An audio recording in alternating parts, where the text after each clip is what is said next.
When we think about smartphones, we often focus on features or speed, but rarely on what powers them.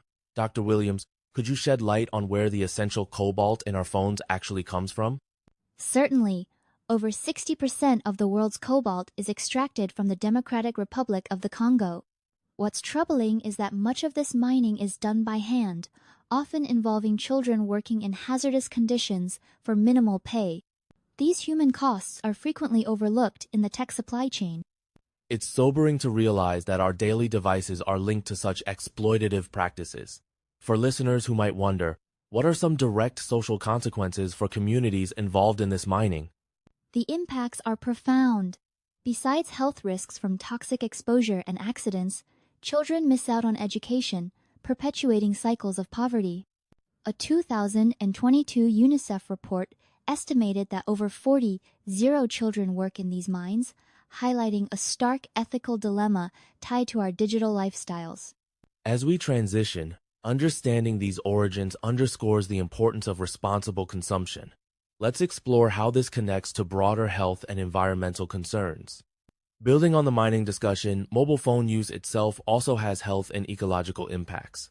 Dr. Williams, could you elaborate on what these are, both personally and globally? Absolutely.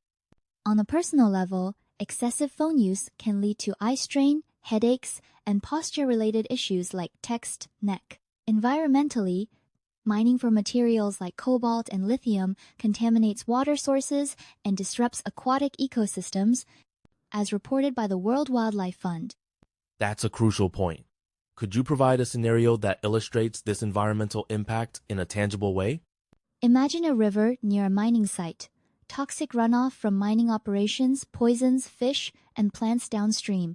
Local communities who rely on these waters for drinking and farming face increased disease risks and food insecurity. This is more than an abstract issue, it's a daily reality for millions. With those far-reaching effects in mind, let's transition to what happens in our brains and social lives when we use these devices so pervasively. You've mentioned before that smartphone use can resemble addiction. Can you explain how mobile devices affect the brain, especially in young users? Certainly, smartphones trigger dopamine release, which is the brain's reward chemical. Apps like Instagram or TikTok are designed to maximize this, creating a loop of instant gratification. Over time, this can desensitize the brain, making real-life activities feel less rewarding, similar to how substance addiction operates. That's fascinating and somewhat alarming. What psychological and social problems can arise from this kind of dependency, particularly among teenagers? Research links excessive phone use to anxiety, depression, and sleep disruption. Socially, it diminishes face-to-face interaction, making it harder for young people to develop real-world communication skills.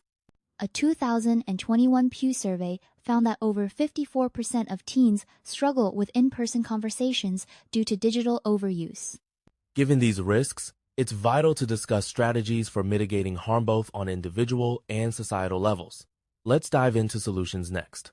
Considering the multifaceted challenges, what can families and communities do to curb phone addiction, especially among young people? Parents should set clear boundaries, such as designated phone-free times or zones.